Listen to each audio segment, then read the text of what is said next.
Oi pessoal, tudo bem? Pessoal, depois de muito tempo eu voltei. Hoje é dia 4 de dezembro de 2020 e eu voltei por um motivo grande, importante. Eu estou muito incomodada com o que aconteceu há pouco tempo atrás. Ontem, dia 3, foi o Dia Internacional da Pessoa com Deficiência. Olha que dia representativo. E dia 1º, 2 dias atrás, foi revogado um decreto muito importante que lançava a PNE, Política Nacional de Educação Especial. O nosso querido ministro Dias Toffoli, ele cancelou, suspendeu esse decreto com a justificativa de que fragiliza o imperativo da inclusão de alunos com deficiência. Vamos falar sobre inclusão? Bom, o PNE ele foi lançado dia 30 de setembro de 2020, através do decreto de número 10.502. Esse programa, ele fala sim sobre educação inclusiva, educação ao longo da vida e educação de qualidade, que é o que a gente tem precisado e muito no nosso Brasil e acredito que mundo afora. Uma coisa que é interessante, lá na página 41, e assim, eu clamo para vocês, eu peço a vocês que leiam a PNE, leiam a política, tirem suas próprias conclusões. Eu vou colocar aqui algumas ideias e eu gostaria que todos que pudessem lessem também para opinar e ver se realmente é uma política inclusiva ou não. Eu vou ler alguns trechos e vou falar a minha opinião. Uma parte do texto fala o seguinte: a abordagem educacional inclusiva reafirma o direito não apenas de matrículas, mas de permanência e de aprendizagem exitosa para todos os educandos nas escolas regulares. Isso é ou não é inclusão? A garantia da matrícula nas escolas regulares continua sendo um direito irrevogável dos educandos e das famílias que por elas optarem. E que esse direito deve ser atendido com qualidade. Não basta atendê-lo, tem que atendê-lo com qualidade. Mas essa PNE afirma também que as matrículas em classes e escolas especializadas ou classe e escolas bilíngues e surdos é igualmente direito e deve ser oferecida aos educandos que não se beneficiarem das escolas regulares.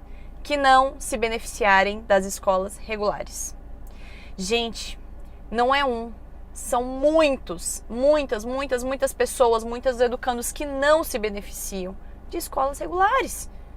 E ele é obrigado a estar lá por uma política pseudo-inclusiva? Vamos pensar sobre isso. Inclusão é respeitar os direitos de todos.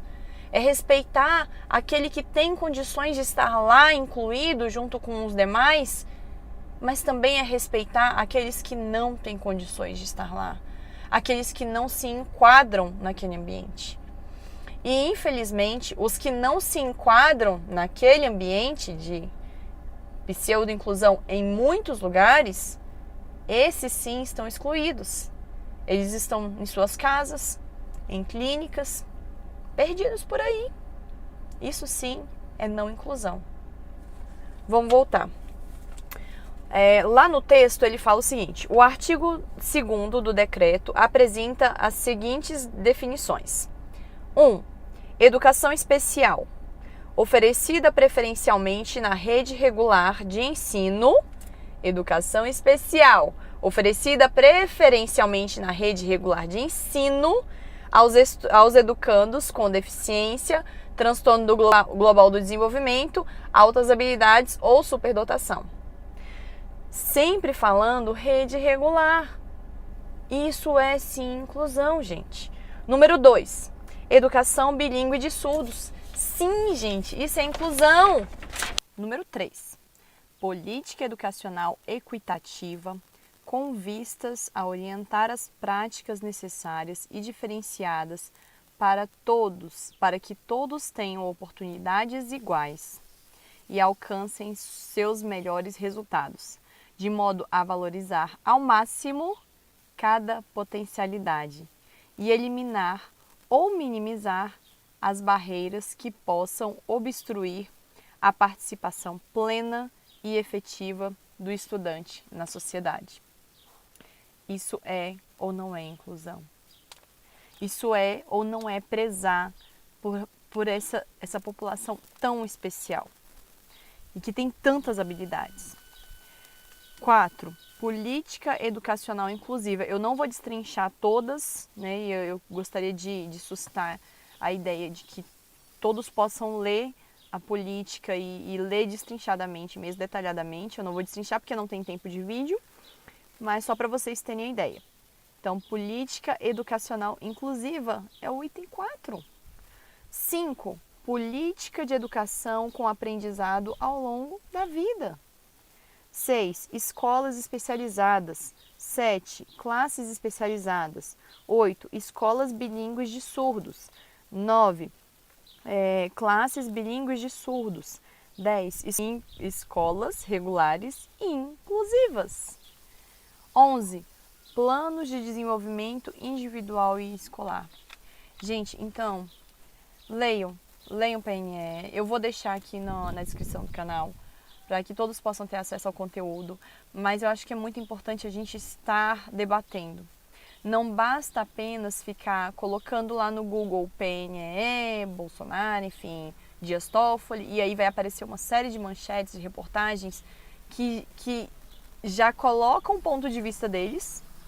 Eles já não são mais matérias jornalísticas neutras, elas já colocam o ponto de vista deles de modo a induzir a pessoa a acreditar que aquilo é verdade. Mas quem de fato pega essa política e lê ela, entende que ela sim é uma política inclusiva. Gente, incluir é você permitir que todos tenham direitos. É tratar equitativamente, tratar os desiguais de maneira desigual. Então você tem que permitir que aquele que tenha condição de entrar numa escola regular, que entre, que ele tenha matrícula garantida, que ele tenha não só a matrícula, mas sim uma classe que se adeque, que ele possa se adequar às condições da classe e a classe também às condições dele.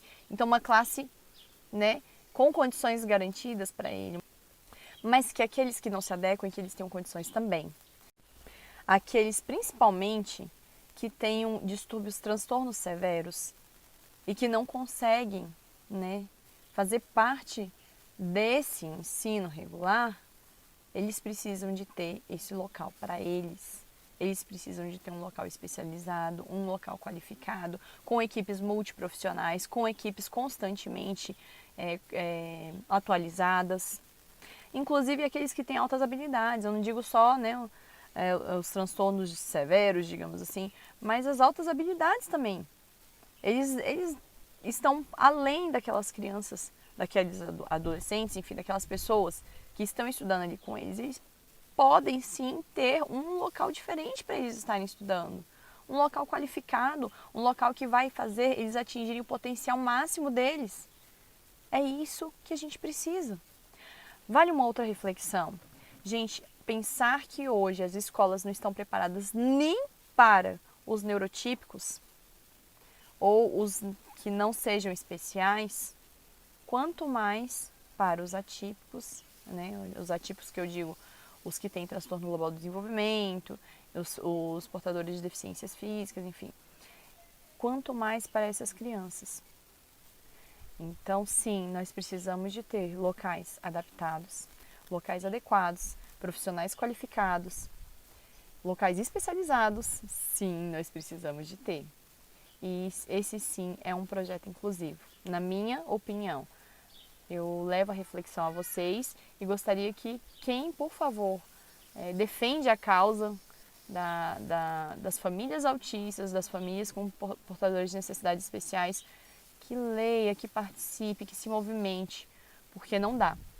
Não dá para a gente deixar, seja ministro, seja qualquer pessoa, vetar, suspender uma política importante que vai fazer diferença para a vida dos nossos filhos e a gente deixar tudo rolar solto, tudo bem. Deixa do jeito que tá bom. Não tá.